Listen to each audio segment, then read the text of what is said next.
Hi guys, welcome back to the video. My name is Hayden and today I'm here with my M3 MacBook Air review.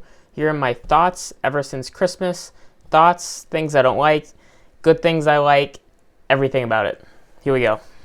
First off, I had a 2015 MacBook Air that I got for free from my previous boss. The display was getting to be very poor. I mean, it wasn't getting worse over time. I just didn't want to stare at it anymore. And it was great. It had MagSafe. The Apple logo would light up. I love that part. But it was getting older. And I'm like, I really like the new ones. For a while, I didn't like the new ones, but now I like the new ones. And I figured, why not give it to my sister? Because she has always been wanting a MacBook, and she can use it for school. She can use it for anything she wants. It's probably going to be, Peacock, Hulu, and YouTube. But that's up to her. And I give it to her for Christmas. Turns out she loves it, and then I get a brand new one. So it all works out in the end. Let's go over some specs. First of all, I have it in front of me just so I can read off some specs. Actually, probably a bit better over here. So 13-inch LED backlit display, 2560 by 1664. A little bit better than 1440p, but not quite 4K. M3 processor. 8-core CPU, 8-core GPU, and 16 gigabytes of RAM is now the baseline for a MacBook Air. Thank God, because before it was 8 gigabytes of RAM, and if you wanted to upgrade to 16 gigabytes of RAM, $200. That's ridiculous. And then Apple had a week of, releasing the new MacBook Pro, the new Mac Mini, and then during the announcements, they didn't even say that they updated the RAM baseline for the MacBook Air. I saw it on a Verge article, which is great because I was like, I really hope they do this some way, somehow, even if they don't tell the public, because I don't want to pay $200 for an 8 gigabyte RAM update. That's ridiculous. You could do it on a Windows PC desktop build for like $40. 256 gigabyte baseline SSD. I really don't store that much. If I'm going to delete it, I can put it into cloud storage, or I can put it in iCloud storage. I don't really need that much storage, so that's why I went with it. 70-watt brick power adapter. They had the option for the 35-watt, which was 2 USB-C ports if you and a friend wanted to basically charge yours together. I don't see the point. I'm not in college anymore, so I could see that if I was in college, but I'm not in college anymore, so I don't really need it. Blue Midnight braided cable, which is right here. It matches the same color as the MacBook, and I love that. They didn't do that on the 2015.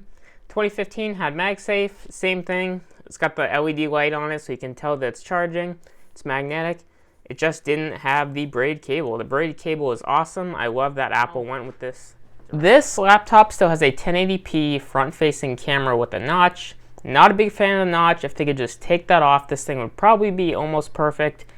I think they need to update to a nicer camera. 1080p, 2025, just not cutting it.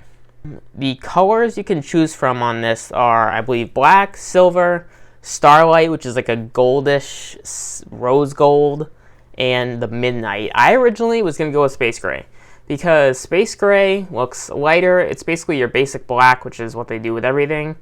And then midnight was basically like a dark blue. And I saw it in person. I'm like, I actually really like this. And this is what I'm going to go with. So that's why we're here right now. 2 USB-C ports on the side. My MacBook Air had more than that. I wish they would go back to the older ports. But at the same time, we're advancing more and more. 2025, we got to get over this.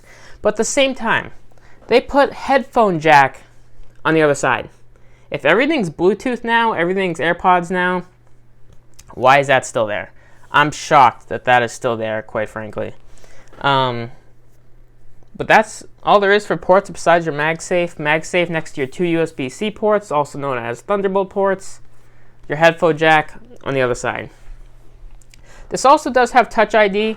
I actually really enjoy it. I like how it's a whole separate button, and it's actually bigger. My 2016 MacBook had it as a little square. This time it's one whole key. I like it a lot.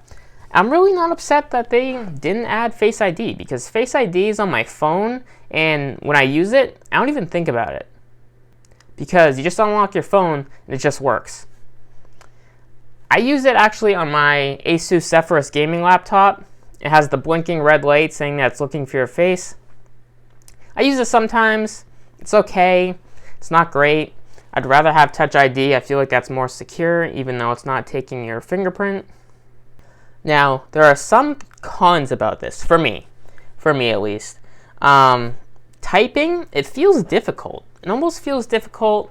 I put a keyboard cover on it because after you use a MacBook with just the plain keys for a long time, they start to have those like greasy marks on them. I'll put a picture up.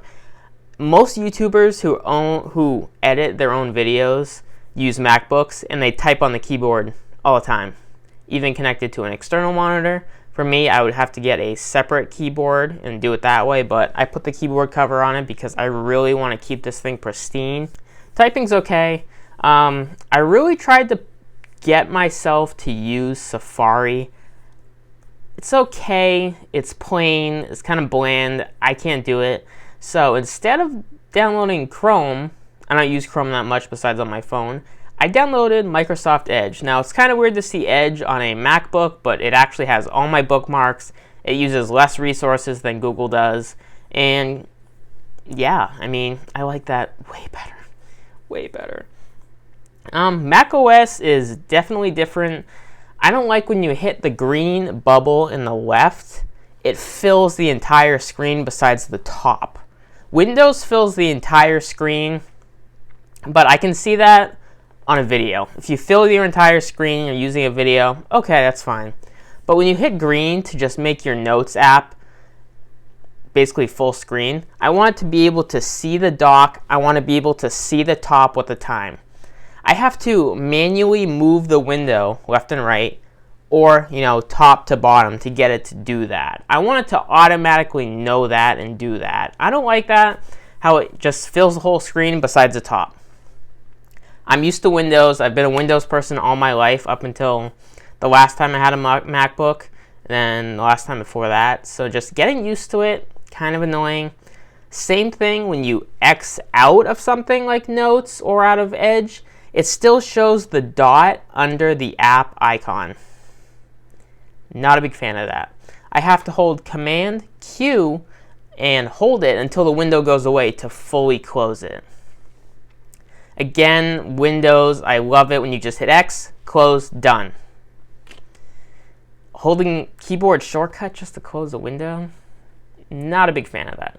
But this is like driving an automatic car in a manual car. I feel like the MacBook is a manual car, and getting used to it takes some time. Alright guys, that's it. That's my thoughts, pros, cons of the MacBook Air for me, and my thoughts on my MacBook Air M3. That's really it. I love it.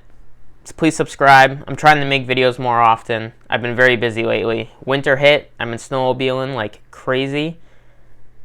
The one time a year you can do it, you gotta take it all as much as you can. But I will see you guys in the next video. Please subscribe, hit the bell, hit the like button, and all that. And I'll see you in the next video.